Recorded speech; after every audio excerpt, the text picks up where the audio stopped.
Hi, so in the video that comes, it's an impromptu sort of rant at my daughter Emma, who's been doing voiceovers for a little while. She's had a few projects, and I keep trying to push her to learn more about the technology and why that's important. Now, if you want to laugh at me during this impromptu video, waving around the lavalier, so the audio isn't the best, but I think it's important that I talk about to a real person. She can ask me questions, and you can get a greater feel for it. But if you don't want to watch all that craziness, I'll just tell you what I basically say, which is that in all the arts, voiceover included, you have the performer and you have the technologist or the engineer, let's just say. Sometimes they're one person, sometimes they're many of each. And it's important that each one understands the basics of what the other one does so they can work together to get something good. So if you're a voiceover artist or any sort of performer, what I'm really trying to tell you is that the easier you can make the engineer's job, the easier I believe that you'll get future work. So like something like that happened with Emma, so it's like I told you so. I couldn't have scripted it any better. Anyway, but generally, like let's just say you're going for a voiceover audition, right? And you're doing with 3 other people, and your client, the big person, doesn't really know anything about anything or whatever, and it's like trying to decide and sort of likes you or likes another person, and they go to the engineer and they say, oh, which one should we pick? And let's just say that one of the persons called the engineer and said, hey, do you want me to use a condenser or dynamic? Which was better for your workflow? The engineer would be like, if all things equal, the engineer would be like, I'm going to take that person because that person understands. That voiceover artist understands the difference between a condenser and a dynamic microphone, so that's good. So like, we can talk, like I don't have to like hold their hand and wrestle with noisy audio or clipped audio or whatever. So that's why it's important as a performer not to pretend like this is all somebody else's problem. A listener, if I'm listening to audio, I can't tell if the performer added too much, let's say treble in their voice, or whether the engineer did it. All I know is it just sounds like maybe too tinny. And I don't know who did it. I don't care. It's just sort of bothering me. It's like a distraction. So that's why it's important for you to work with an engineer to make sure you get the best possible product. And what I go into in the video is that it's not about getting good quality media.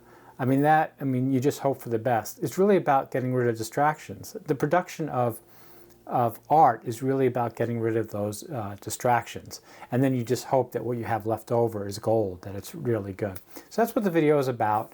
And anyway, I hope you enjoy it. And again, plenty to laugh at me about. If you want to think I'm an idiot, that's fine. But that's my message to you as a voiceover artist or any sort of performer. Get into the technology level. Oh, let me just say one thing. Yes, I understand why you don't want to get into it, because once you get into it, it's like, well, does this sound good? Does that sound good? You get into like a total anxious thing of like, is this right? Is that right? Am I making a fool of myself? Am I doing this? And I understand that. It's very aggravating and anxiety producing. But again, a professional works to deal with these fears, works with these frustrations, and gets above these frustrations, deals with these frustrations. So you need to learn enough technology to, again, to make the end product good, and that is going to produce some anxiety and frustration in dealing with the equipment. But again, if you're helping hold the load with the engineer, then I believe at the end of the day you get the better product. Okay, so on to the video. Hi, well, I haven't done a Max Ox video in a long time, and I want to give a rant to my daughter Emma here. As you can see, is in a very good mood. So she does voiceovers, and I gave her this lecture a few days ago about learning the technology. I'm not going to tell you the whole story because you'll just get up and leave, so you'll be so upset. But it was an I told you so moment. So. No, it wasn't. It wasn't? Okay. Well, whatever. Not going to stop me from a rant. So we're going to ask Emma these questions, and I'm going to help her understand where I'm coming from, where I feel anybody should be coming from if they want to be good at something. So the subject is voiceovers, doing good voiceovers. So Emma, how do you do a good voiceover? Well, first your dad gives you the wrong equipment to test you. And if you don't tell them that you got the wrong equipment and you want the better equipment, you'll end up here in this chair. Okay, I'm going to have to explain that.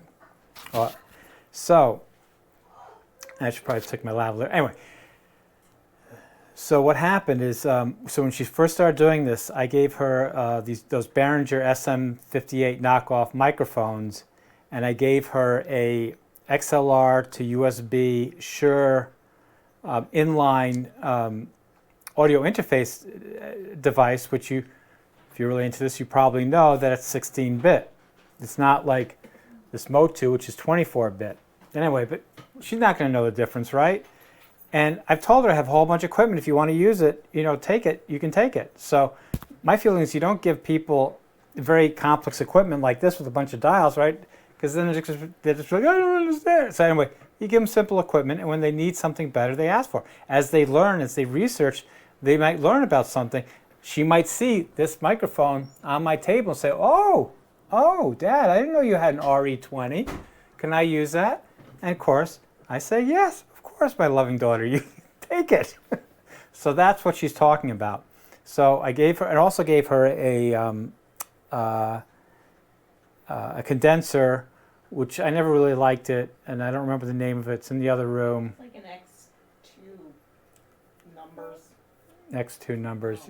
Yeah, I don't remember the name of it. Anyway, whatever. So I said, here's a condenser mic, and here's a dynamic mic. Those are two types of microphones. So for any situation you have, those should be good for you to use. All right, so I'm going to ask her the question again. When you're trying to do well, first of all, can a person tell the difference between what is engineering and what is vocal talent when they're listening to a voiceover? What? When you're listening to a voiceover, do you know what is actual vocal talent and what is engineering talent? Yes. You do? I mean, the vocal talent is the voice itself. The engineering talent is how the voice sounds in the room. Right, so let's just say that the sound is a little bit more bassy. Can you tell whether that person really has a bassy sound or whether that's just something that was done in the engineering? If it's really bad, I bet I could tell, but if someone did a good job with it, I'd have trouble telling. In I'm general, not an engineer. You can't really tell, right? No. So, because you can't really tell, let me turn off the audio, it's coming out of those headphones. If you can't really tell, what it means is that it's part of your responsibility to make sure that it sounds the way you want it to sound, both you and the engineer. Mm-hmm. So the point I was making to you is that if I'm an engineer and I'm going to hire somebody who's doing voiceovers or video or anything like this, the more that they understand about my job, the easier it is for me to work with them because they understand the same issues. So if you say, oh, I want my voice to sound a little bit higher pitched, then there'd be some stuff I could do that you could understand that I could do, or the stuff that you could do. Or you might say, my voice sounds, it doesn't really have the detail that I really want. For you to understand, okay, I'm going to go use a condenser microphone. And for you to tell the engineer you're going to use a condenser microphone, and then maybe give them the file and say, does it sound okay? And they might say, well, there's too much noise or whatever. But you're speaking the same language, that you both recognize that there's something that you can do. Or for instance, you might say, well, I want it to sound a little bit higher pitched. And he says, okay, I'm going to do this. And then you say, oh, no, it doesn't really sound right. I'm going to just try and do it more with my voice. You're working together. But my main point is that, and I just wanted you to say, you can't tell how something sounds, whether it's a product of the engineering or the vocal talent. You're working together on that, right? So the more that each of you understand about how you're delivering that voice, the better quality you can make it. Is that correct? Yes. Okay. Now, how do you, when you listen to something, when you listen to a voiceover, you watch a video or something like that, can you see when something is, do you notice when something is much better than something else? Yes. You do? I think so. So you know what's really good in a voice? Generally. So what's maybe not specifics. So when you're recording something, you just keep trying to make it sound perfect. Is that correct? You have an idea in your head of what this perfection is, and you try and reach that. Is that correct? Yes. That is? That's how you do it? I mean, that I want to sound like I don't even realize it's recording, right. basically. And so how do you do that? I make sure the room level is really good. I don't want any noise floor. And if there is some, Audition has a pretty good way of getting it. But sometimes if you do it too much, then the voice will get all weird and artificial sounding. And right, stuff. so but you're not talking about, like you're saying about a noise floor, and you're talking about the sound maybe distorted or whatever. You're actually not talking about what's good. You're talking about what's bad. Yeah. Is that correct? Yeah, well, a good, I guess I want, for me, personally, smooth vocals. I don't want any, like, not cracking, but I want to be able to get really high and loud and really low and soft and have it be the same level and volume and stuff.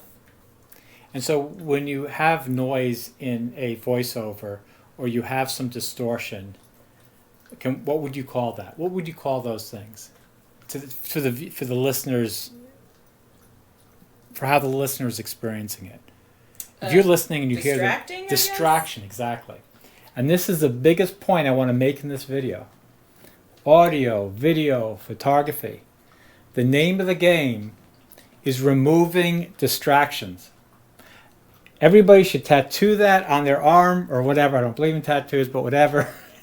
That's the thing you always have to remember. To me, that's what separates professionals from amateurs.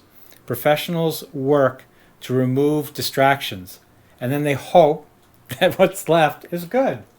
Because nobody knows what the good is. You can't make good, let's just say, voiceovers. All you can do is remove the distractions so the person listening to the voiceover has the emotional effect or the information effect or whatever the person doing, again, the voiceover person and the engineer are doing to deliver. So if you're listening to a podcast, that there's no distraction from what they're trying to convey. If you're trying to tell a joke, the joke is coming through, that the person isn't distracted by an air conditioner sounds in the background or a door slamming. That's just the joke, and that the joke has the right timbre and the sound. So again, what we're talking about here is distraction. Right, removing distractions. Okay. So because of that, so like I said, I gave Emma, just the one of those $20 Behringer SM58, wannabes, and they're fine microphones. And so now I'm going to explain to her, I'm going to explain some of this other equipment and why you have knobs and why, but in order to appreciate this, and this is, what I try and get across to Emma and to anybody else, you have to want to get rid of those distractions. You have to make it part of your responsibility to know how to get rid of the distractions so your audience can focus on what you want to do. Now, whether that's good or bad, who knows? I mean, I have no control over that. Nobody has any control over that. All we know is the only thing we can really deal with are the distractions. So on this particular microphone, this is the EV20, and I told Emma I have an SM57, and what she might have noticed, working with because I would say the downside of the Shure 58 or the Behringer is it doesn't pick up the bass response as much as this mic or the Shure SM7B, which I'll just put this back here. There we have it. So this is the Shure SM7B, which I have told her a few times that I have, but again, she's never researched it. She hasn't read about other people doing voiceovers or engineers and what they're dealing with and why they like these microphones, or watch Podcast Stage, watch Bandrew talk about different microphones, because they all have a different quality to themselves. So the reason I really like this microphone, and I'm not alone, And this microphone basically still has a design from the 70s. This is basically a 50-year-old microphone in technology. And it's the same thing for the EV20. And I think a lot of people, they just look at all this new stuff and they think it solves these problems. And sorry, it doesn't. Physics is physics. I won't get to a tangent. Okay, so what Emma should have, in my opinion, to many times you can't afford to try out good things. So these mics are pretty much the same, but she should just try them. Maybe she likes the Behringer better. There are certain instances where a Behringer would be better. Let's just say if you're doing a rock concert or singing or something like that, which is usually what it's used for, it would be better. But for voiceovers, it might be better for this. Now she's right. This may be too bassy. You know, this may be too shrill. I don't know. You have to try. You don't know till you try them. And when you try them, you can see what they do well and what they don't do well. So this does well at, I think, pulling a bass, but the bad thing is you really have to get on top of it. This one you can get a little bit further away. So let's just say that Emma is very, like likes to move around. Like that's part of her performance in doing a voiceover, that she moves around a lot. Well, in that case, the SM7B probably wouldn't be as good because it's not as good at keeping the same level when you move around. Whereas with Electro Voice, they've worked to try, I forget what they call it, but they've worked to make it that if you move around, it's the same level. So that would be the better mic. But again, you can't know until you try. And again, you're not looking for what sounds better. You're looking that you're not going to have a distraction. So on this one, if you move far away and it gets too low, it's a distraction. So you're like, okay, I don't want to use this mic because it gives a distraction that will confuse the viewer. Bass, how will it pick up like high pitched sounds, like screaming or? No, it picks them up. It picks them up fine. But doesn't pick them up too much. The problem is, and this is something that I feel you don't know till you really experiment with this stuff, is I don't personally find that any sort of electronic post-processing work on a signal ever matches original equipment. It just can't fix it. Like 90% of getting a really good voice, getting really good audio, starts with the microphone. That's like 95% of it. All this stuff is like 5%. So there's a defect in this. Let's just say it doesn't pick up treble very well, the high frequencies. There's no way this is going to fix it. This is why it's really important that you get the mic that you feel picks up your vocal range as accurately as possible, or in the way that you want it to sound. But that's why people test these things. That's why you have to test it for yourself. I can't tell you. Like nobody can tell you. So, you'll see this. Some podcasters use this and some use this. I mean, anybody that really gets into this stuff, they try various microphones and they go with what works for them. Some people just use a lavalier. It's really just, again, nobody can tell you that. But I can tell you that these have been optimized to actually be as perfect as possible. But they have small differences that are based on your thing. So, but after you do that, so on this thing, there's a mic. There's a high pass, an 80 hertz high pass. So sometimes in your room, you're going to have a rumble, and there's no way you're going to get rid of it for whatever reason. And so you can just press this on, and this will remove that lower end, so you won't have that hum. But it does degrade the quality just a teeny bit. And then there's a compressor here. And what does a compressor do? Well, generally, most likely, your engineer is going to want to do the compression himself. Yeah, they want it raw. But he may say, you know what, we don't have time for this, and I know that I'm going to need some compression, so let's just start out, put some, and you can put some. And if you tell him, okay, well, I have the DBX286S, he'll have experience with it. There are only so many of these, I forget what you call them, but anyway, it's a good chance he would have some experience with it, and he'd say, okay, just set it to this, and we're going to do this. And then you have a de-esser, and a de-esser takes out the some people, that's just, they can't help it, and that's just too much in there. So again, the engineer might say, or you may already know that every engineer is going to apply some de-essing to your voice, so just do it first. It's one less thing for them to do and worry about. And then you have, the enhancer of the low frequencies and the high frequencies. Again, just based on your voice, you might set these and get these just closer to what you want. And that's what these knobs do.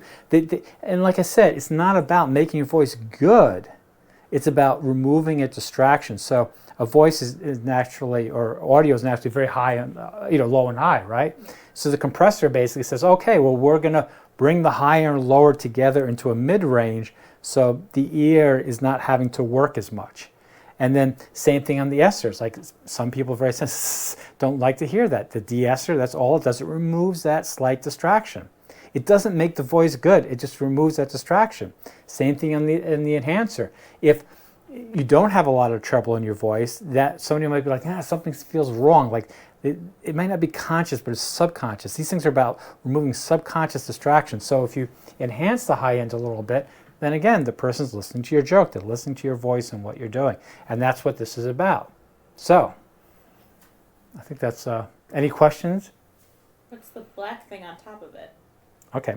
So now the black thing on top of it, she's talking about the audio interface. And these two make things very complicated. The only thing this does is it takes an analog signal from here, which is these basic pulsating voltages, and you put it in here, and then it digitizes it, and it sends it to a computer. It's a digital signal. That's all it does. It digitizes an analog microphone. And again, these microphones are 50 years old. They were designed way before any of this stuff existed, any of this computer stuff existed. So those engineers with their hearing and whatever and speakers, they perfected this with the physical materials they could find to sound the best they could. And even when all this digital stuff came out, and even though they like the updated the newer version, this is the 320, people still buy the original design. Not because they want to spend more money, not because they're playing cute. They can use anything. They pick this because it works. It doesn't have the distractions. What's the difference between using DBX and just using Audition, like Adobe Audition, when you're recording into it? Okay, so the difference is on the she asked, what's the difference between this and, let's say, Audition? So, and this is an electronic modification of the signal. So this is taking analog signal and using electronic circuitry, like I said, to do compression, de-essing, enhancing. It changes the analog signal before it reaches the computer. So it does this work, and now after the computer, it's perfect. More chemically. Yeah, so yes, Audition is chemically, it's digital, it's working to digital, which also means that if your computer gets slowed down by something and you're doing something real time, and your computer crashes or whatever, a virus takes over, it will actually not be able to do the effect. So let's just say you're using a computer in a performance, on stage or whatever, and the computer had a problem, you're out of luck, right? But this thing, the electronics, they're not connected to the internet, there's no interface. They just work or they don't work, and they'll just continue to work. So this thing, in a sense, yeah, you can do everything in Audition you can do with this thing, but this thing at least for me, makes my life easier because I can set it and forget it and not worry about it. I don't have to worry about software upgrades. I don't have to worry about this or that. It's just all there. You don't have to use it. All you really need is this thing to digitize this, and you can do everything in Audition, plus get VST plugins and go to town on digital modification of the signal. But again, as you get into it, you're like, sometimes I just need like an appliance. I need a toaster. I just need this freaking shit toasted. I don't need to like. The air fryer. You don't need the air fryer. Okay. Any other questions? I personally think before the microphone, the most important thing is the studio space. Yes, the studio space is very important. Oh, boy, this No, GoPro. this is Just look at that. helpful. This is not right. She's getting paid to be tortured. No, he gave it to me, so I'm giving Oh, it to you. wait, I gave you 100. How did it get down to 40? I have a whole bunch left. I'm not giving her the 100. I broke it. All right. Well, Emma's also lucky out. This freaking GoPro. You can fry an egg on this thing. Ooh. Yeah. Sounds like my phone. I'm sorry. So there are other questions. So yeah. So this digitizes with their So any other. So anyway, So were there any other questions?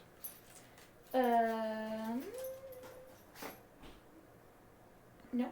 Those are both dynamic, even without the muffly thing on the. Do you need the muffly thing? You know what I'm talking about? So I forget muffly. what it's called. Yeah. This is like a pop screen. Yeah. So no, you don't need a. Just lay this down, and this thing comes off. Maybe you have to unscrew it off. How's this thing come off? This thing does come off. But anyway, this is a good thing. It's built in so that if you get to, it doesn't. So basically, if you're very close to a microphone, the puffs of air hit the diaphragm and it gives it that pop, pop sound, and this sort of removes it. And that's definitely needed in dynamics because you do have to get very close to it. Actually, more so in condensers, I'm sorry. Condenser usually comes with So, old tiny. yeah, and then this has in the back, just want to point out, this has a thing that you can change you can take out the low end. Again, these are just things that sometimes, once you understand the equipment, if you can do it before it gets digitized, it just makes the engineer's life easier if you already know that you want to do it. And again, this is how you can work with, because again, it's both of your responsibilities. All art, it's the technical person and the performer. It is their co-responsibility to get something good.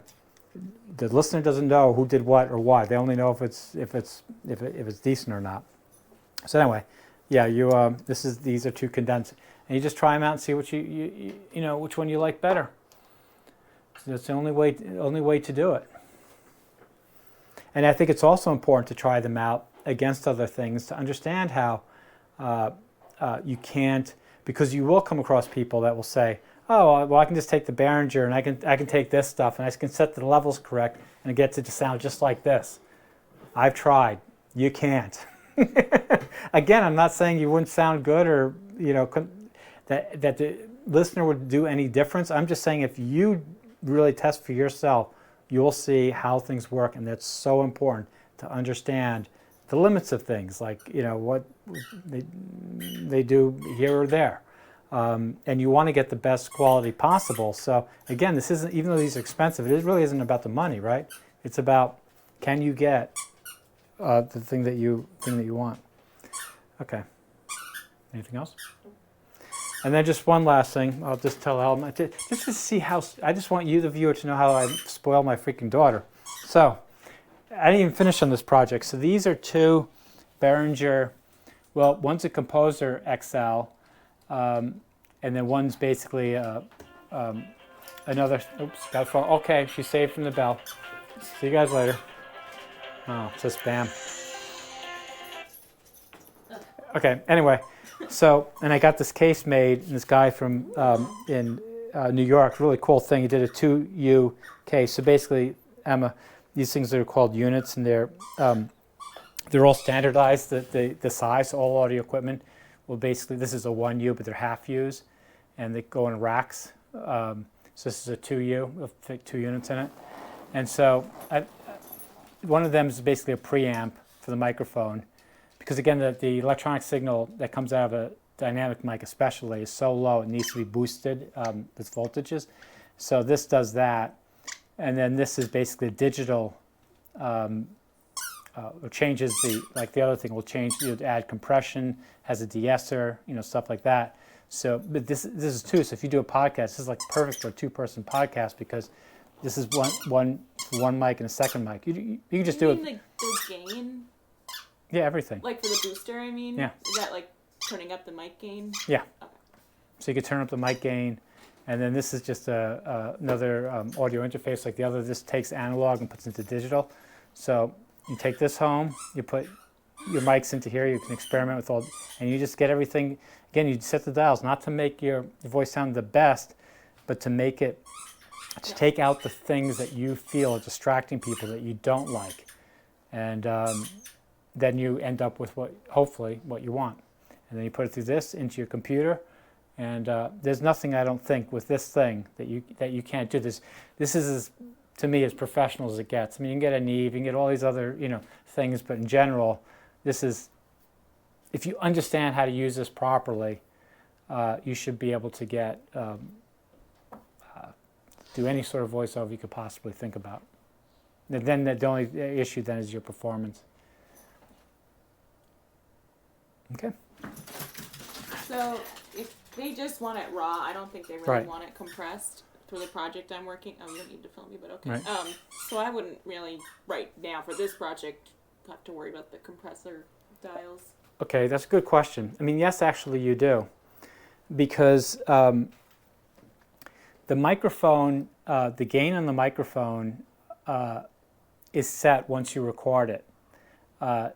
you sort of have to tell the microphone, or am I really going to listen hard, or am I not going to listen hard? Is there enough, signal? So you really want to hit, in a sense, a microphone's like a tennis racket, and the difference between a really good person can hit it anywhere in the tennis racket and still get an okay shot, but they always want to get in the center. The more you can get into the center, the better. So based on the voice that you want to use, you want to set the gain on your microphone as perfect as possible, and also get rid of the noise, because sometimes you can't get rid of the noise as easily in post. So no, you do want to set your gain here as close as possible, because the engineer can't fix that. If you set the gain too low and he has to boost it up, then he's gonna get a lot of noise he or she won't be able to get rid of. Same thing if you're too much gain and your voice is clipping, there's no way to recover that. So no, you do really have to, I feel, know this stuff and be able to set it properly for the engineer to work with the best thing Not the gain, I'm possible. talking about the compressor. Yeah, the compressor, stuff. yeah. Probably they'll want to do the compressor. But again, this stuff takes time for them to do. It takes time for their computer to process. Everybody's different. And I feel myself as doing engineering type stuff, like computer stuff. Yeah, the stuff I already know that I want. So no, just do it there. I'm not going to need to go backwards. So it just really, it just really depends. So yeah, if they're working with, if they don't know you or anything. I was thinking when you plug it into any of them, you have to use all the dials. No, you don't have to use any of the dials. It's just the ultra gain when you're putting it in the ultra gain. Yes, yeah, you set the gain on the bottom on the analog. Yes, on the analog mic, right? You don't have to set any of them. But again, the other thing is, remember, the engineer doesn't know what you want. So the engineer might have a taste. Let's just say, my friend might used to joke, white man trouble. He may want it really high. Well, you may not. So you want to set it here so that it's set the way you like it. So that's another thing, is that this allows you to get the ultimate sound that you want. The engineer may not know what that sound is. This allows you to do it. Otherwise, if you just give them totally clean with nothing and they do it and they don't like it, and you say, oh no, I want more, high end, they have to go back and redo it. And so it's just back and forth. It's an irritation, right? So you want to be able to control the process and work with them. Again, some engineers might be like, oh no, just set it clean and I'm going to do everything. Or other of them might be like, I got a million other things to do, and your thing is just you just dial it in the way you want it, and then you want to be able to do that. Mm-hmm. And the same thing. So if the client comes back to the engineer and says, oh, we want this, it's a little bit too deep, can we move some of the deepness? The engineer will just tell you, start recording them, do it this way, and then because I have these other things to do. Because again, everybody has a limit in their time and stuff like that. All right, well, now I think we're definitely done. Let's see, where are we minute-wise? Almost 30 minutes. I could definitely fry an egg on this thing. Oh, yeah. Well, thank you, Emma. Thank you, Daddy. I should have this mic, like a mic for her, mic for me. But, that's just it, right? Never have the time enough. Is hiring Emma doesn't listen to them. Well, I'm sure he'd love it. So happy.